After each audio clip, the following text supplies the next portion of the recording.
Minister है और ये खुद दो दो झंडे लगा के उसमें गाड़ियों में चलते थे। अगर इनको नहीं अच्छा लगता था तो उतार देते, उसमें क्यों नहीं उतारा? अब उधर जाके कहते हैं झंडा लग गया, झंडा लग गया। ये नहीं चलेगा, ये दुगलीबाजी नहीं चलेगी। आप दुगलीबाजी करते हैं, दुगलीबाजी नहीं चलेगी। उसमें क्यों नहीं उतारा आपने? हमें क्या देते? आप कहते थे, आप कहते थे कि झंडे क्यों नहीं हुए, आपने उतार देना था, क्यों लगाया? बाबा जी आपने क्यों लगाया? चलो ये तो आप तो नहीं थे, तो उसमें नहीं थे। अभी तो आप ताजा ताजे थे पीडीपी के साथ। और मुझे ये हक नहीं है कि मैं अपनी आने वाली नस्ल का हक जो है उसको भी सामन रख दूं, उसको भी किसी के कदमों में जाके गिरा दूं। है आपके बच्चों को नौकरी की जरूरत नहीं, मगर हमें जरूरत है। हम भी इसी जम्मू कश्मीर के आके हमें जरूरत है। आपको नहीं जरूरत होगी, आपके बच्चों को शायद वो प्रोटेक्शन की जरूरत नहीं है लैंड की, लेकिन याद रखना कल्हाड़ी आप पे ही गिरी है। हम तक पहुंचेगी हम तक भी, लेकिन पहली जो कल्हाड़ी गिरी वार हुआ है वो आप लोगों के हुआ, जम्मू में हुआ, सांबा में हुआ। मेरे ख्याल में यहाँ कुछ लोग जो एमएलए बैठे हैं वो समझते हैं कि हिंदुस्तान सिर्फ हमारा है। जितना हिंदुस्तान आपका है उतना ही मेरा है, जितना आपको प्यारा उतना मेरा भी है। और वो कश्मीर के स्पेशल स्टेटस का आइन में जिक्र ही नहीं है, और किसी ने कहा वो दफन हो गया है। शायद उनको याद नहीं, एक परिंदा है जिसको फोनेक्स भी कहते हैं, और वो मरता है, मरने के बाद उसकी एशेस से फिर जिंदा हो। तो ये 370 वो फोनेक्स है, ये राख दबी है, और ये फिर जिंदा होगा और रियासत भी वापस आएगी। और हमारी special protection, I admit constitution में स्पेशल स्टेटस था नहीं, और ना ही हम उसको स्पेशल स्टेटस मानते हैं। वो हमारा कॉन्स्टिट्यूशनल गारंटी थी, जो कॉन्स्टिट्यूशनल गारंटी हमको हमारे आइन बनाने वालों ने, जिसको आइन साज असेंबली कहते हैं, कॉन्स्टिट्यूट असेंबली ऑफ इंडिया, जिसने हिंदुस्तान का कॉन्स्टिट्यूशन फ्रेम किया, उन्होंने हमको दिया था। और एक और, in order to set the record straight, let me tell you, जिस तरह वो एब्रोगेट किया गया वो गैर आईनी है, और वो लोगों का हक है, क्योंकि ये जमानत कॉन्स्टिट्यूट असेंबली ने जम्मू कश्मीर की आवाम को दी थी, ये किसी एक पार्टी को नहीं दी थी। और 370 और 35A, जिस तरह हमारे एक साथी ने बिल्कुल बजा फरमाया, 370 और 35A ना किसी एक रीजन के लिए था, ना किसी एक जात के लिए था, ना किसी एक बरादरी के लिए था। अपने ही, वो शेर है अल्लामा इकबाल का, अपने ही मन में डूब के पाजा सुरागे जिंदगी, तू मेरा नहीं बनता ना बन, अपना तो बन। वो तुम्हारे लिए भी तो था भाई, तुम्हारे बच्चों के लिए भी प्रोटेक्शन थी, वो आपकी जमीनों की भी प्रोटेक्शन थी उसमें 35A में। वो सिर्फ कोई कश्मीर वालों की नहीं थी, रजौरी पुंछ वालों की, जिस रीजन को आप पहचानते भी नहीं, उसकी भी नहीं खाली थी। वो चनाब वैली के लिए खाली नहीं था, पूरे जम्मू कश्मीर के लिए था। और 35A is a recognition of an order issued by the महाराजा। वो किसी कोई नेगोशिएशन से नहीं आया था। शायद आपने, अगर किसी ने तारीख पढ़ी होगी, 1925 में पहला ऑर्डर निकला, वो 1925 में एक ऑर्डर निकला, महाराजा ने एक ऑर्डर निकाला कि भाई जम्मू में, क्योंकि जम्मू में द बेस्ट बनास्पति of the world was cultivated in RS Pura and adjoining area, और वो एक्सपोर्ट होती थी उस वक्त, क्योंकि अंग्रेजों की हुकूमत थी हम पे, विलायत जाती थी वो। और लॉजिक ये था कि ये जो आरएसपुरा सियालकोट के साथ लिंक था, यहां की सारी जमीन लोगों ने खरीदना शुरू कर दी। महाराजा साहब ने 1925 में एक ऑर्डर किया था कि भाई कोई भी आदमी इस एरिया में जो स्टेट सब्जेक्ट नहीं, उस वक्त स्टेट सब्जेक्ट को रियासत बाशिंदा कहते थे, रियासत बाशिंदा नहीं होगा, बैरूनी जो है, बैरूनी मीन्स हमारा एक तो मुल्क था, कोई आदमी यहां जमीन नहीं खरीद सकता है। तो कुछ वकीलों के पास गए, उन्होंने कहा भाई सेल पे पाबंदी है, तो उन्होंने मार्टगेज करना शुरू कर दी। मार्टगेज पे सस्ते दामों पे 100 साल के लिए, 50 साल के लिए वो जमीनें मार्टगेज होना शुरू हो गई। Then in 1927 Maharaja imposed a blanket ban on alienation, जिसमें ना कोई सेल हो सकती है और ना ही कोई मार्टगेज हो सकती है। और उसी आर्डर में कहा कि गैर रियासत बाशिंदा, जिस मूवमेंट के रिस्पांस में यह आर्डर आया, वही राइट जो था जम्मू कश्मीर की आवाम का, हमारी कॉन्स्टिट्यूट असेंबली ने तस्लीम किया। और जब 1950 में कॉन्स्टिट्यूट आइन जो है वो वजूद में आया, तो उसमें आर्टिकल 370 रखा गया। लेकिन 370 में जमीन और नौकरियों की प्रोटेक्शन नहीं थी। बाद में 35A through a presidential proclamation introduce किया गया। अब उसको, वो आपके लिए गैर जरूरी हो सकता हुआ कठुआ में हुआ। और आज भी बहुत सारे महकमा जात ऐसे हैं जिनमें बाहर के लोग कॉन्ट्रैक्चुअल यहां आए हैं, क्योंकि आपने रिक्वायरमेंट, और आप ही लोगों ने उस वक्त अश्योर किया था कि हम 370 को तो एब्रोगेट किया हमने, इसको गैर, एक तो जल्द से जल्द रियासत वापस करेंगे, एक इनकी नौकरियां और जमीनें इनकी हम प्रोटेक्ट करेंगे। मगर उसके बाद ये आपकी आने वाली नस्लें आपसे जरूर पूछेंगी आप क्यों खामोश हैं, क्योंकि आपके मास्टर जो दिल्ली में बैठे हो नाराज हो जाएंगे। तो भाई मुझे हक है, ये मैं अपना हक छोड़ सकता हूं, लेकिन मेरा ये हक है कि मैं अपनी जमीन को छोड़ सकता हूं, लेकिन मुझे ये हक नहीं है कि मैं आने वाली नस्ल की, अपने बच्चों की जमीन को किसी के हवाले कर दूं। इसलिए मैं रिकॉर्ड स्टेट करने के लिए कि कुछ यहां अदर साइड से कुछ बेंच ने कहा था, बेंचर्स ने कहा, कुछ ऑनरेबल एमएलएस ने, कि इस स्पेशल स्टेटस का कहीं जिक्र नहीं है, और कोई ऐसा भी नहीं है कि ये सिर्फ जम्मू कश्मीर को कोई स्पेशल मुराद दी गई है। आप आर्टिकल 371 अगर पढ़ेंगे, मोर देन 16 स्टेट्स जो हैं, they enjoy more privileges than we were enjoying under article 370। वहां क्यों नहीं आपको अखंड भारत याद आता? वहां क्यों नहीं आपको एक संविधान, एक प्रधान, एक निशान याद नहीं आता? वहां आप भूल जाते हैं, आप अपने ही दुश्मन हैं, आप अपने ही दुश्मन हैं। अरे भाई बैठिए बैठिए, आपको दो संविधान आज डिमांड हो रहे हैं, अभी भी डिमांड हो रहा है, और दो संविधान, मेरी बात सुनिए, दो संविधान आज भी डिमांड हो रहा है, उस पर आप नेगोशिएट भी कर रहे हैं, नागाज मांग रहे हैं कि हमको संविधान अलग हमारा। और मेरी बात सुने आपका वहां आपका एक संविधान, एक निशान और एक प्रधान क्यों नहीं आता? जब आप नॉर्थ ईस्ट में, आपकी जो नॉर्थ ईस्ट की असेंबली का बना हुआ कानून भी कुछ डिस्ट्रिक्ट्स में अप्लाई नहीं होता है, जब तक कि वो डिस्ट्रिक्ट कमेटी जो है वो उसको अप्रूव नहीं करती। आपका टाइम हम नहीं लेंगे, आप बैठिए प्लीज, हमारा टाइम अलग है और आपका टाइम हम नहीं खाएंगे। अरे भाई, एक संविधान, एक प्रधान, एक निशान, एक स्लोगन था, कोई कॉन्स्टिट्यूशनल रिक्वायरमेंट नहीं है, मैं उसको नहीं मानता।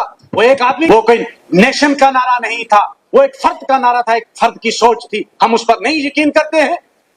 हम कहते हैं कि हर रियासत को आजादी दी जाए और इंटरनल ऑटोनॉमी दी जाए, हर रियासत को अलग कॉन्स्टिट्यूशन दिया जाए, जिस तरह अमेरिका में हर स्टेट का अपना कॉन्स्टिट्यूशन है, हर स्टेट का अपना फ्लैग है, हमें भी दिया जाए। क्यों नहीं दिया जाएगा हमको? कौन सा अनकॉन्स्टिट्यूशनल है ये? इसमें कौन सी अनकॉन्स्टिट्यूशनल बात है? कहां लिखा है? कहां लिखा है मुझे बता दो आइन के अंदर, कॉन्स्टिट्यूशन में कहां लिखा है ये? कॉन्स्टिट्यूशन में ये कहीं नहीं लिखा है, कॉन्स्टिट्यूशन में ये कहीं नहीं लिखा है कि एक कॉन्स्टिट्यूशन होगा, कॉन्स्टिट्यूशन में ये कहीं नहीं लिखा है कि एक झंडा होगा, कॉन्स्टिट्यूशन में कहीं नहीं लिखा है कि एक फ्लैग होगा। बहुत सारी रियासतें हैं जिनका अपना आज भी फ्लैग है, बहुत सारी रियासतें हैं जो आज भी अपने फंक्शन में अलग फ्लैग अपना रखती हैं। मैं बता सकता हूं आपको, मैं कहता हूं, मैं चाहता हूं, मुझे बताओ ये अनकॉन्स्टिट्यूशनल कैसे है। हमने सुना था तुझे मिर्ची लगे तो हम क्या करें, वो इनको बड़ा फटवा था। अब इनको मिर्ची लगे क्या करें, सच्चाई कॉन्स्टिट्यूशन में ये नहीं लिखा है। मुझे एक जगह बता दो कहीं कॉन्स्टिट्यूशन में लिखा है कि इस मुल्क का सिर्फ एक फ्लैग होगा, एक आइन होगा, बताओ मुझे। आप कहते हैं कि स्पेशल स्टेटस नहीं है, आप कहते हैं कि स्पेशल स्टेटस नहीं है। आप reconciliation of income and expenditure बैठ गया सर। मैं ऑनरेबल स्पीकर सर, हाँ मेरे काबल दोस्त अजीज होगा। आपकी जब बारी आएगी मुझे आइन खोल के मुझे बता दीजिएगा, मैं आपसे माफी मांगूंगा कि आइन में कहीं ये लिखा है, आइन में कहीं ये लिखा है कि रियासत की अपनी पहचान के लिए झंडा नहीं हो सकता नेशनल फ्लैग के साथ, तो मैं माफी मांग लूंगा। अगर आइन में ये कहीं लिखा है, सुनिए आप प्लीज, आप सुनिए, आप बैठिए आप यार। अरे यार कभी कॉन्स्टिट्यूशन पढ़ भी लिया करो, आप तो उस पर यकीन भी नहीं करते। आपको तो कॉन्स्टिट्यूशन पे यकीन ही नहीं। चले बोले बोले अब खत्म करें, खत्म करें। मुझे पता है, मुझे पता है, मुझे पता है जो कॉन्स्टिट्यूशन, जो लोग इस कॉन्स्टिट्यूशन पे यकीन ही नहीं करते, जो लोग में आप बीजेपी के साथ चल रहे थे, अब आपको मर्ची लगती है। ये झंडे से भी नफरत मत करिए, ये झंडा जम्मू कश्मीर का था। चले से नहीं सर, इसको जवाब देना जरूरी है। गुमराह करते हैं पूरा हाउस को, लोगों को गुमराह करते हैं। खुद जब ये पावर में थे, 2 झंडे लगा के घूमते थे, आज कहते हैं एक झंडा। साड़ी बारी आई तो रंग मुक गया, थोड़ी बारी सब कुछ चलेगा, ये नहीं 2 चीजें नहीं चलन गई। चले कोई बात बोले खत्म करें, अब तकरीर sir please, I will request that the interrupting time shall be excluded from my kitty. At least. You have already taken your time. No, sir. I have not checked it. I have not touched the budget. I'll still repeat my stand. चले अभी भी करने की जरूरत नहीं है। I need my constitution back. I need my flag back along with the national flag. Second, so far as budget is concerned, this is one of the most balancing budget. Balancing budget. कमियां बाकआउट करिए। क्या बात We want 370 back. We want our flag back. There is no compromise on it. We want our dignity back. आपको नहीं चाहिए, आपको नहीं देंगे। सर ये जो point of order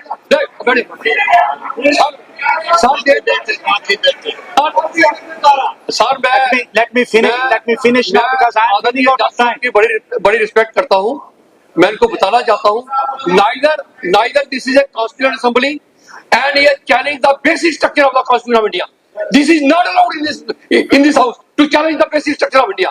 Sir, what do you know about basic structure? Do you know anything about the basic structure? Then every state should have a basic structure. Every state should have a. Do you know anything about it? Sir, this is highly objectionable. This is not a basic structure of the Constitution. Don't sir teach मैं me. Object करता हूँ। Sir आप इस house में अगर ये जाने देंगे तो ये कार्ड आप पूरा गदा करेंगे, इसको एक्सप्लेन करिए।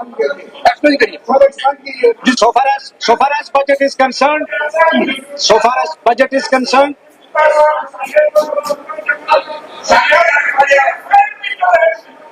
दो झंडे लगाते नहीं लगाते थे, बोलो हाउस में नहीं लगाते थे, क्यों 2 झंडे लगाते थे? अब ये बोलो तो क्या हो गया? बैठो आराम से सुनो। अगर वो बात रखने दीजिए। आप अपनी जब बात रखेंगे, जब बोलेंगे तब बोलिए ना। आप क्यों तो उनको टोक रहे? आपको इतनी नफरत होगी। आप गुप्ता साहब उसमें फाइनेंस का बजट लेके आते थे, यहाँ पढ़ते होते थे, आज भूल गए सब कुछ। sir, honorable speaker, sir.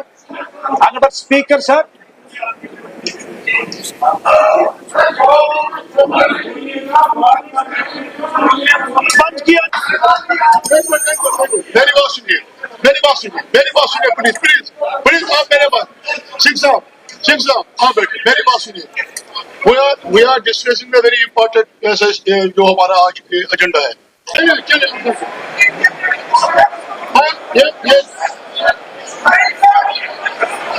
नहीं किया मैंने कहा अगर ठेस कोई चीजें पहुंचे तो आप एक्सपेक्ट करेंगे।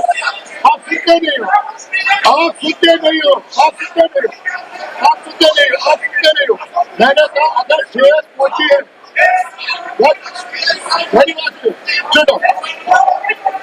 मेरी बात सुनो आपकी मेरी बात और deputy chief minister high court में पूछेंगे। मैंने कहा अगर ठेस पहुंची है मैंने एक्सपेक्ट नहीं किया, ठेस नहीं पहुंचे कहाँ एक्सपेक्ट होगा। मैंने ऐसा जुमला इस्तेमाल किया जो आपको भी सेंसिटाइज करेगा, इनको भी करेगा। मैंने कहा अगर ठेस पहुंची होगी इनके कुछ चीज से वो एक्सपेक्ट करेंगे, वो किताबें करेंगी, वो ये हमारा रिकॉर्ड करेगा एक्सपेक्ट। मुझे लगता है कि इसको इशू नहीं बनाना चाहिए था। है जिस कॉन्स्टिट्यूशन की होड़ उन्होंने ली है और कॉन्स्टिट्यूशन में ये कहीं नहीं लिखा है कि हम दूसरी रियासत में, कहीं लिखा है कॉन्स्टिट्यूशन में। मैं बताऊंगा मुझे बता दें। There are in our country there are 371, there are certain states vast spaces status है और अगर there are certain states which are demanding special flag constitution separate उठेगा वो इसमें ऐसा कोई चीज है जो आपको हर्ट करता है वो मैं एक्सपेक्ट करूंगा। ये मैंने बोला, मैं स्टैंड हूँ उसके ऊपर। मैंने ये नहीं किया आउटलाइन स्टैंड किया। चलो आई एम ग्रेटफुल। मेरे ख्याल है मैं एक रिस्पॉन्सिबल आदमी, मैंने 17 साल जुडिशियल ऑफिसर रहा हूँ। मैं आज वकील हूँ, सुप्रीम कोर्ट में भी वकालत करता हूँ, हाई कोर्ट में भी करता हूँ। With all my responsibility at my back I will still say कि वक्त आ गया है कि जिस तरह हमारा कॉन्स्टिट्यूशन एक फेडरल कॉन्स्टिट्यूशन था, आज नहीं है। It was purely a federal constitution accept at the time of emergency, accept at the time of war. और यह भी डिस्कस हुआ उस वक्त जब कॉन्स्टिट्यूट असेंबली में ये चीजें डिस्कस हुई। बहुत सारी स्टेट्स ने अलग कॉन्स्टिट्यूशन मांगे थे, बहुत सारी स्टेट्स ने अलग फ्लैग भी मांगे थे और कुछ स्टेट्स के अपने फ्लैग आज भी हैं जो नेशनल फ्लैग। और अभी यहां से हमारी एक मोहतरमा एमएलए साहिबा कह रही थी ये हमारा फ्लैग। अरे भाई ये आपका फ्लैग नहीं, ये मेरा फ्लैग भी है, ये मेरा फ्लैग भी है। प्लीज आप बैठे, आप सुने, ये मेरा झंडा भी है। आपने कहा ये मेरा, 15 मिनट हो गए तो आपका नहीं है, ये मेरा झंडा भी है। ये मेरा, आप तो इस झंडे के खिलाफ रहे हैं उम्र से।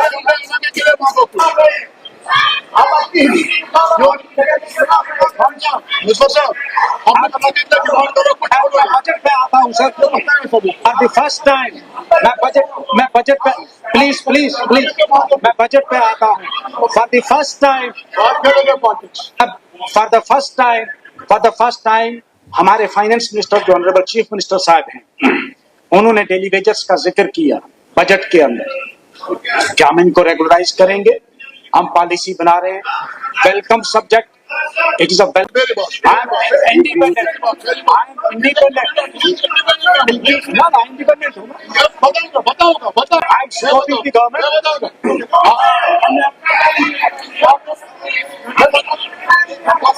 मैं बताऊंगा ना आपको, शर्मा जी मैं बताऊंगा। एक्चुअली ये हुआ, अरे मैं बताऊंगा, आप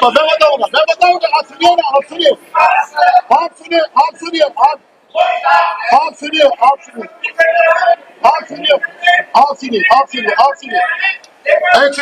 ना, एक्चुअली ये जो हमारे मेरी बात सुनो,